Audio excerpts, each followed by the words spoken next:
Hello friends, welcome to our YouTube channel. आज हम आपके लिए लेके आए हैं इंटरनेशनल ऑर्गेनाइजेशंस के हवाले से ये वीडियो, जो कि हम इसमें पढ़ेंगे रिमेनिंग ऑर्गेनाइजेशन को। तो पार्ट 1 और पार्ट 2 उससे पहले आ चुका है। पार्ट 3 हम आपके लिए लेके आए हैं, इसमें रिमेनिंग ऑर्गेनाइजेशन को कवर करेंगे। पार्ट 2 में हमने पढ़ा था इंटरनेशनल ऑर्गेनाइजेशंस, इंपॉर्टेंट ऑर्गेनाइजेशंस, उनके हेडक्वार्टर्स कहाँ हैं, कब इस्टेब्लिश हुई, कौन कौन से मेंबर स्टेट्स कंट्रीज़ हैं, ठीक है। और ऑब्जेक्टिव और मेन पर्पस क्या है ऑर्गेनाइजेशन का। कुछ हमने पास पेपर में से एमसीक्यूज़ भी सॉल्व किए थे, इंपॉर्टेंट एमसीक्यूज़ भी सॉल्व किए थे। आज हम आपके लिए सेम इसी तरह के पार्ट 3 लेके आए हैं, जिसमें हम ऑर्गेनाइजेशन का जस्ट ओवरव्यू लेंगे और कुछ इंपॉर्टेंट ऑर्गेनाइजेशंस को डीप में पढ़ेंगे।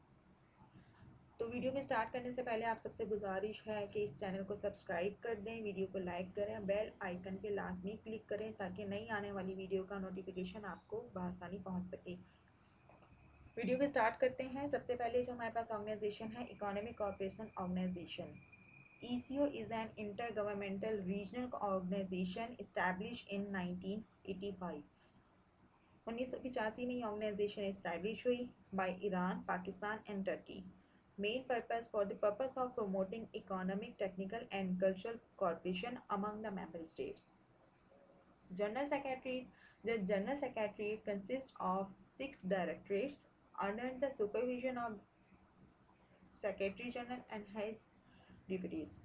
फर्स्ट नंबर पे है ट्रेड एंड इन्वेस्टमेंट, नंबर 2 है transport and communication, number 3 agriculture industry and tourism, number 4 energy minerals and environment, number 5 project and economics research and statics, number 6 पे है human resource sustainable development.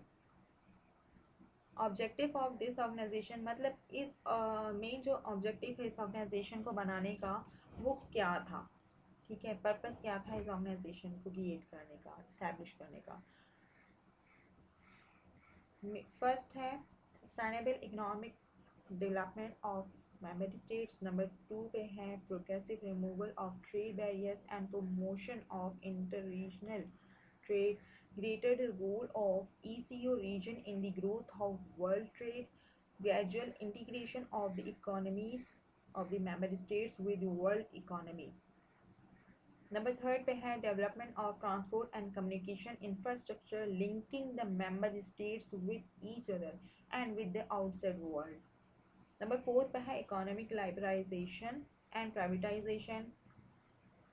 Number 5 पे है mobilisation and utilisation of ECO regions material resources. Number 6 पे है effective utilisation of agriculture and industry potentials of ECO region. Number 7 पे है region cooperation for drug abuse control, ecological and environmental protection and establishing of historical cultural ties among the peoples of ECO region. 8 mutually beneficial cooperation with regional and international organization. सेक्रेटरीट्स के बारे में जानते हैं। जो general सेक्रेटरीट्स हैं, secretaries इनके वो कौन कौन से हैं, कब से कहाँ तक, और उनके मेन जो हैं हमने पढ़ने हैं, जानने हैं कौन सी कंट्री से बिलोंग करते हैं।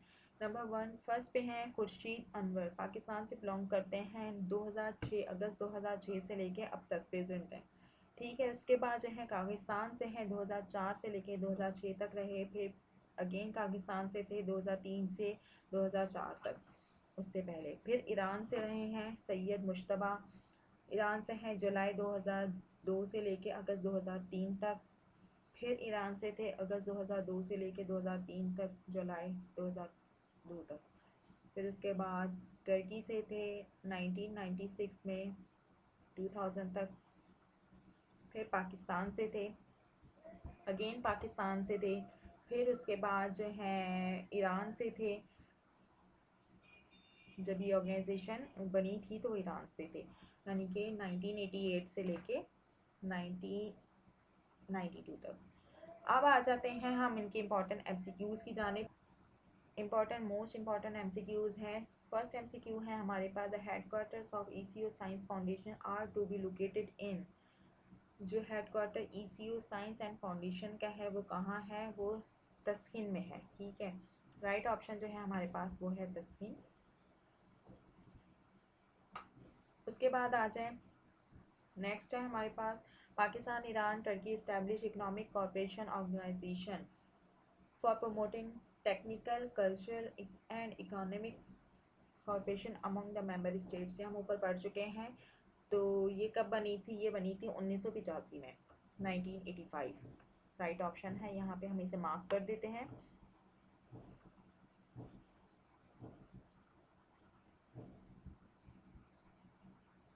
उसके बाद आ जाए, नेक्स्ट है which date is observe as the ECO day. यहाँ पे डे के हवाले से पूछा गया है कौन सी डेट जो है, डे जो है वो ऑब्जर्व किया जाता है ईसीओ डे। तो यहाँ पे हमारे पास राइट ऑप्शन है डी, 13 नवंबर ईसीओ डे मनाया जाता है, ऑब्जर्व किया जाता है। अब आ जाते हैं हम नेक्स्ट एमसीक्यू की जानिब।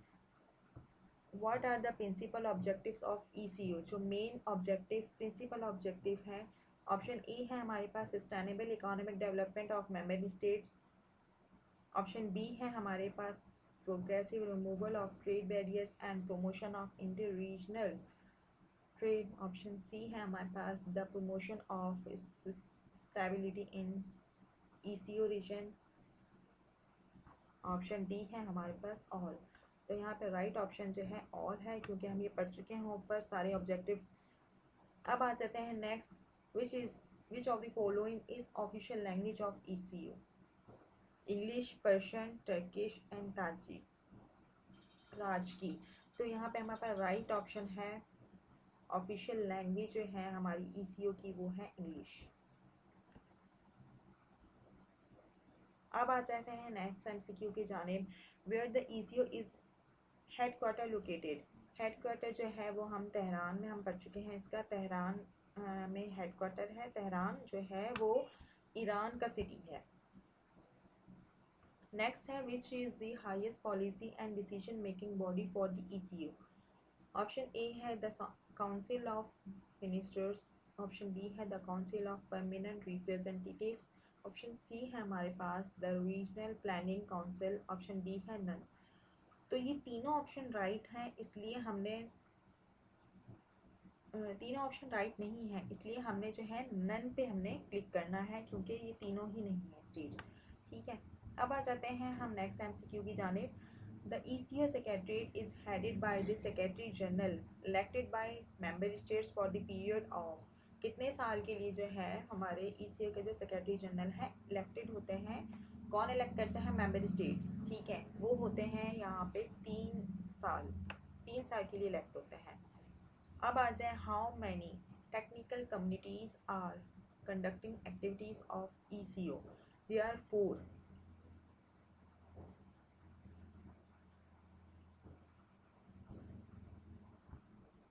तो यहाँ पे राइट ऑप्शन जो है हमारा 4 है, तो इसे मार्क कर देते हैं हम।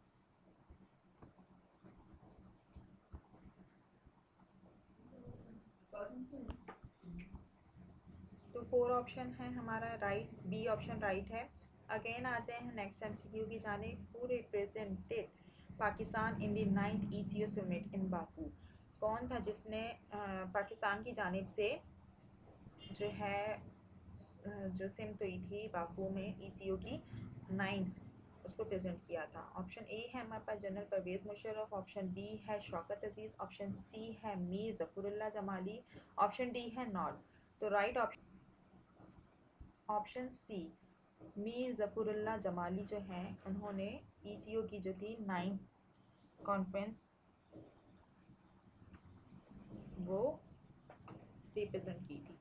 अब आ जाते हैं हम ईसीओ की जानिब से हमने पढ़ लिया ईसीओ क्या होती है, और अब हम इनके जो इसमें बातें याद रखने वाली हैं, आप ये याद रखिएगा कि ये कब बनी। ईसीओ 1985 में 3 इयर्स के लिए जो है इसका जनरल सेक्रेटरी जो है इलेक्ट होते हैं, और उसके अलावा जो है इनका हेड क्वार्टर जो है तेहरान ईरान में है।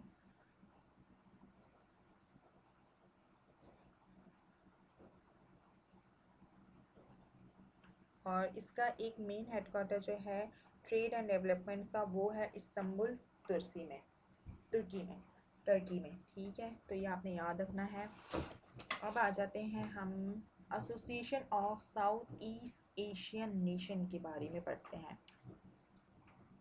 The association of south east Asian nation और was established on 8 August 1967 in Bangkok by the 5 original member countries, namely Indonesia, Malaysia, Singapore, Thailand and Philippines। 8 अगस्त 1967 में ये बैंकॉक में बनी, ठीक है। और 5 जो है मेंबर कंट्रीज जिन्होंने इन्हें बनाया, इनके नेम आपको याद रखने हैं। मेन इंपॉर्टेंट जो हैं मेंबर कंट्रीज़ हैं। अब जान लेते हैं इनके objective. The ASEAN declaration states that the aim and purpose of the association are, number 1 पे है the accelerate economic growth, social progress and cultural development in the region. Number 2 पे है to promote regional peace and stability through abiding respect for justice and the rule of law in the relationship among countries in the region and adherence to the principle of the United Nations Charter। दो इसके जो है main objectives हैं, ठीक है। अब आ जाते हैं जनरल सेक्रेटरीज। जनरल सेक्रेटरीज कौन कौन से हैं, कहाँ कहाँ से हैं, नेम्स और कंट्रीज और डेट्स, कब से कब तक। इंडोनेशिया से थे हर दोनों, ठीक है, 1976 से लेके 1978 तक। उसके बाद सेकंड भी थे उमर जादी इंडोनेशिया से 19 फेब 1978 से लेके 1978 तक। उसके बाद Malaysia, Singapore, Thailand, Brunei, Indonesia, Malaysia, ये सारी डेट्स आपने याद रखनी है, मोस्ट इम्पॉर्टेंट है। अब आ जाते हैं हम एमसीक्यूज़ के बारे में पढ़ते हैं, एमसीक्यूज़ सॉल्व करते हैं। इंपॉर्टेंट एमसीक्यूज़ हैं। What is the total number of Asian member states. Option A है 7, ऑप्शन बी है 8, ऑप्शन सी है 9, ऑप्शन डी है हमारे पास 10। तो राइट ऑप्शन जो है वो है ऑप्शन डी है हमारे पास। 10 जो है मेंबर स्टेट्स हैं इसकी टोटल। मेंबर जो कंट्रीज़ हैं जिन्होंने क्रिएट किया था, इस्टेब्लिश किया था इस ऑर्गेनाइजेशन को, वो 5 हैं और टोटल इसके 10 मेंबर कंट्रीज़ हैं, ठीक है। अब आ जाते हैं नेक्स्ट एमसीक्यू की जानिब। इन 1967 एशियन मेंबर वर 4, 5, 6 और 7। तो यहाँ पे राइट ऑप्शन जो है ना वो है, जब ये बनी थी ऑर्गेनाइजेशन तो उसके टोटल मेंबर 5 थे, ठीक है। उसके बाद आ जाए who was the first secretary general of Asian. पहले जो सेक्रेटरी जनरल थे वो कौन से थे जब ये ऑर्गेनाइजेशन बनी थी। तो हमने जनरल सेक्रेटरीज के बारे में पढ़ा था, तो उसके हवाले से एमसीक्यू है। तो हमारे पास ऑप्शन ए है इंडोनेशिया से थे HR दर्सोनो। ऑप्शन बी है हमारे पास, वो भी इंडोनेशिया से थे। ऑप्शन सी है उमर जादई इंडोनेशिया। 3 इंडोनेशिया से हैं, लेकिन हमारे पास जो फर्स्ट ऑप्शन है वो राइट है, क्योंकि HR दर्सोनो जो थे वो फर्स्ट सेक्रेटरी थे 1967 में। अब आ जाए नेक्स्ट क्वेश्चन है हमारे पास। नेक्स्ट हमारे पास क्वेश्चन है what is the total area of Asian region. अब टोटल एरिया जो है मेंबर कंट्रीज जो हैं इनमें जो आते हैं उनके जो रीजन है उनका टोटल एरिया कितना है। ऑप्शन ए है हमारे पास 3.5 मिलियन, ऑप्शन बी है 4.5 मिलियन, ऑप्शन सी है 5.5, ऑप्शन डी है 6.5 मिलियन स्क्वायर किलोमीटर। तो यहाँ पे हमारे पास ऑप्शन बी जो है वो राइट है, 4.5 मिलियन स्क्वायर किलोमीटर, ठीक है। अब आ जाते हैं नेक्स्ट एमसीक्यू की जानिब। Now the share of intra regional trade from Asian total trade is almost.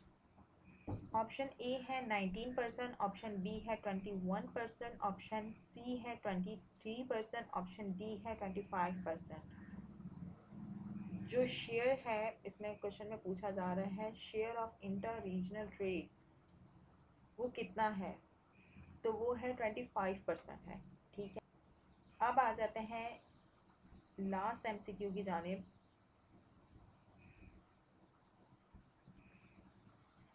Who compose the Asian song for unity? किसने एशियन का जो है सॉन्ग बनाया, कंपोज किया? वो हमारे पास है यहाँ पे 4 ऑप्शन है, जिसमें से बी ऑप्शन राइट है, रियान, ग्याप, याब ने। ठीक है, तो ये आपको चंद एक MCQs हैं जो आपको याद रखने हैं। इनके MCQs के बारे में जाना पढ़ा हमने, और इनको थोड़ा आप डीप में देख लीजिएगा, क्योंकि हो सकता है कुछ MCQs मिसिंग हो इम्पॉर्टेंट। अब आ जाते हैं हम चंद ऑर्गेनाइजेशंस का जस्ट ओवरव्यू लेते हैं। कौन सी चंद ऑर्गेनाइजेशंस का ओवरव्यू, लाइक कि वो कब बनी, कहाँ वाक़ हैं, कितने मेंबर स्टेट्स कंट्रीज़ हैं। ठीक है, पहले है हमारे पास शंघाई कॉरपोरेशन SCO। इसके हमारे से बहुत सारे MCQs आते हैं। ये हमारे जो है इम्पोर्टेंट ऑर्गेनाइजेशन है एक। तो ये 1996 में बनी, इस्टेब्लिश हुई।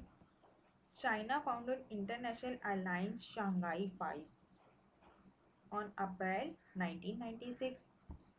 Shanghai Five were consisted of Russia, China, Pakistan, Kyrgyzstan and Tajikistan.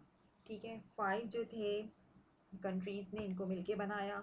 उसके बाद जो है शंघाई 5 स्पेशली फोकस्ड ऑन, जो मेन फोकस था वो अफ़गानिस्तान टेररिस्ट थ्रेट्स के हवाले से था। ठीक है, main focus on Afghanistan terrorist threats, and the main SCO secretariats at Beijing, China. Current Secretary General is Murad Beg। Currently जो है इस वक्त Pakistan becomes a full member country in 2015। ये कुछ इम्पॉर्टेंट पॉइंट्स हैं, इनके कुछ MCQs जो हैं वो देख लीजिएगा मेन। अब आ जाते हैं नेक्स्ट जो है ऑर्गेनाइजेशन पे, वो है ओपेक।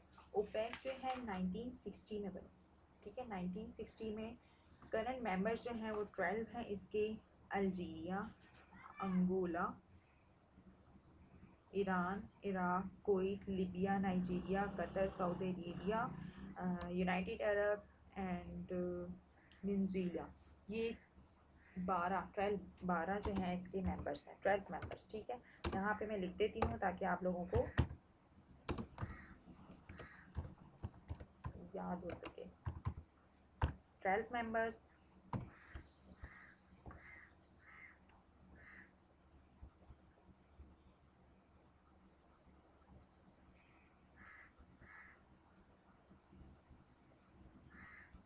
ट्वेल्व मेंबर कंट्रीज और 14 नवंबर। ठीक है, 14 नवंबर में हुई थी, बनी थी ये।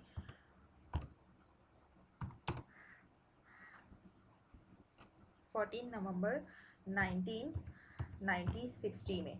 ये इम्पॉर्टेंट डेट है, 1960 इस्टेब्लिश हुई थी। और इसका जो हेड क्वार्टर है वो है वियना। ठीक है, और इसकी जो मेंबरशिप है वो है open. It's membership open in for every country, मतलब सब कंट्रीज़ के लिए इसकी मेंबरशिप ओपन है। मेंबरशिप यहाँ पे हम लिख देते हैं, बता देती हूँ आपको, ओपन है। जनरल सेक्रेटरी जो हैं करंट वो इसके हैं मोहम्मद बारकीनो। बारकीनो जो हैं वो इनके जनरल सेक्रेटरी हैं, बारकीनो। ये हो गई ओपेक के हवाले से। अब आ जाते हैं हम OIC। OIC के हवाले से पढ़ते हैं, थोड़ा सा ओवरव्यू ले लेते हैं इस ऑर्गेनाइजेशन का भी। OIC जो है वो 1969 में बनी, इस्टेब्लिश हुई। 57 इसके मेंबर स्टेट्स हैं। 4 ईयर्स के लिए इसके जो हैं जनरल सेक्रेटरी इलेक्ट किए जाते हैं। The charter of organisation of Islamic conference was adopted in 1972। ठीक है, यहाँ पे हम लिख देते हैं OIC। OIC के जो चार्टर हैं मतलब 90 appointed the charter of OIC Organization of Islamic Conference was adopted in 1972। 3 years के लिए जो है conference of head of state OIC होते हैं 3 years के लिए, ठीक है। और Pakistan is the chairman of OIC standing committee for science and technology. ये मेन चीज़ है, मेन पॉइंट्स इसके याद रखिएगा। द परसेंटेज जो है world population live in OIC states is 21%। 21%, ठीक है। और इसके जो क्रूड ऑयल रिजर्वर्स जो हैं वो हैं 70%, ठीक है। 70% जो है क्रूड ऑयल रिजर्वर्स हैं। और 10th ईयर प्लान जो है वो मेन पॉइंट है इसका, वो याद रखिएगा। 10th ईयर प्लान जो है वाज अनाउंस बाय OIC। तो वो आपने इसका जो राइट ऑप्शन होगा जो आपने याद रखना होगा 10th OIC कॉन्फ्रेंस में हुआ था, ठीक है।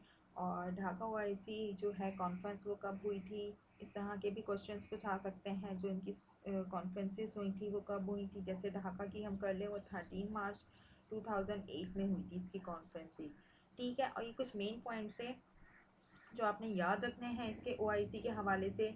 नेक्स्ट है हमारे पास IM जो है वो इंटरनेशनल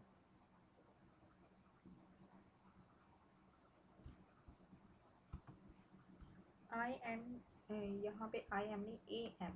नेक्स्ट हमारे पास जो ऑर्गेनाइजेशन है AM है, तो ये है एम्बेस्टी इंटरनेशनल। AI हम इसे करेंगे एम्बेस्टी इंटरनेशनल। एम्बेस्टी इंटरनेशनल जो है ऑर्गेनाइजेशन 1971 में जो है इसको एम्बेस्टी इंटरनेशनल को जो है नोबेल प्राइज़ मिला था। Nobel prize prize for piece था, ठीक है। 1977 में 1977 में मिला था। और हेड क्वार्टर जो है एम्बेस्टी इंटरनेशनल का वो है लंदन में। लंदन में इसका हेड क्वार्टर है। And it associate with protection of human rights, ठीक है। और ये जो एम्बेस्टी इंटरनेशनल है वो इस्टेब्लिश हुई थी 1960 में। हेड क्वार्टर लंदन में है इसका। किसने इस्टेब्लिश किया था, ब्रिटिश लॉयर ने किया था, पीटर बिनानसन ने किया था, ठीक है। पीटर बिनानसन ने किया था और लंदन में इसका हेड क्वार्टर है। ये मेन इंपॉर्टेंट पॉइंट्स हैं इसके जो आपने याद रखने हैं। उसके बाद आ जाते हैं D8 ऑर्गेनाइजेशन। D8 ऑर्गेनाइजेशन जो है वो 8 डेवलपिंग कंट्रीज, ठीक है। 8 डेवलपिंग कंट्रीज़ के हवाले से है जो 1977 में इस्टेब्लिश हुई थी। इसके मेंबर ऑफ कंट्रीज़ कौन कौन से हैं, ठीक है। Turkey, Bangladesh, Egypt, Iran, Indonesia, Malaysia, Nigeria, Turkey and Pakistan. ये इसके जो है 8 रीसेंट प्लान जो 8 समिट्स जो है मेंबर कंट्रीज़ हैं डेवलपिंग कंट्रीज़, ठीक है। उसके बाद आ जाते हैं इसके जो ऑर्गेनाइजेशन के गोल्स हैं कौन कौन से हैं। To improve economic conditions of member countries, to diversify and create new trading opportunities, to provide better standing of living। 3 इसके जो हैं मेन गोल्स हैं, ठीक है। और जो फर्स्ट D8 जो है समिट कॉन्फ्रेंस जो हुई थी वो टर्की में हुई थी जून 1998 में, ठीक है। अब जो इसकी जो मेन पॉपुलेशंस के हवाले से MCQs हो सकते हैं। और मेंबर कंट्रीज़ लाइक के मेंबर कंट्रीज़ के Bangladesh, Egypt, Indonesia, Iran, Malaysia, Nigeria, Pakistan और टर्की जो भी हैं इनके हवाले से MCQs आ सकते हैं। Group establish after the announcement, जो ग्रुप इस्टेब्लिश हुआ था इस्तांबुल में हुआ था वो टर्की में 1997 में हुआ था। 15 को हुआ था। ये इस तरह से रिलेटेड MCQs आ सकते हैं। और ये लार्जेस्ट मुस्लिम पॉपुलेशन स्टेट्स हैं सारी, ठीक है।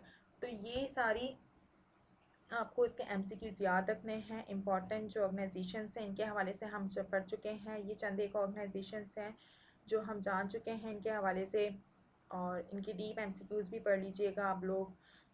तो इसी तरह के हमें और कोई अच्छे MCQs नज़र आए पास पेपर्स में से तो हम वो भी आपके साथ लाजमी शेयर करेंगे। तो अब हमें इजाज़त दीजिए। नेक्स्ट वीडियो के साथ, नेक्स्ट टॉपिक के साथ जो FIA का है वो हम सेलेक्ट करेंगे, फिर आपके लिए लेके आएंगे और उसके बारे में हम पढ़ेंगे, डिस्कस करेंगे। और अगर आपको कोई अच्छे MCQs नज़र आएँ या कोई इम्पोर्टेंट फ़ाइल या कुछ आप लोग चाहते हैं हमसे लेना, PDF में चाहते हैं, तो वो भी हम आपको प्रोवाइड करेंगे। कमेंट करके बताएं हमें वीडियो में, ताकि हम आप तक अपनी जो है इंफॉर्मेशन जो हमने सेलेक्ट की है वो आप तक पहुंचा सकें। अब आ जाते हैं कुछ FIA के हवाले, सिलेबस के हवाले से देख लेते हैं। FIA के जो सिलेबस में हमने जो नेक्स्ट टॉपिक सेलेक्ट किया है, अब हम आपके लिए जो लेके आए हैं वो इस्लामिक बेसिक इंफॉर्मेशन में से है। इस्लामिक स्टडीज़ के हवाले से है basic information about sharia law. ठीक है, ये हम टॉपिक जो है आज शाम तक इसकी वीडियो अपलोड करेंगे हमारे चैनल पे। आप इस चैनल को लाजमी जो है सब्सक्राइब कर दें, कमेंट करें और वीडियो को लाइक करें, बेल आइकन पे लाजमी क्लिक करें ताकि नई आने वाली जो वीडियो है वो आप तक इसका नोटिफिकेशन पहुंच सके। तो अब हमें दीजिए इजाज़त। कमेंट करके हमें लाजमी बताइएगा कि वीडियो आपको कैसी लगी और इंशाल्लाह नेक्स्ट वीडियो में आपसे मिलते हैं। अल्लाह हाफिज़।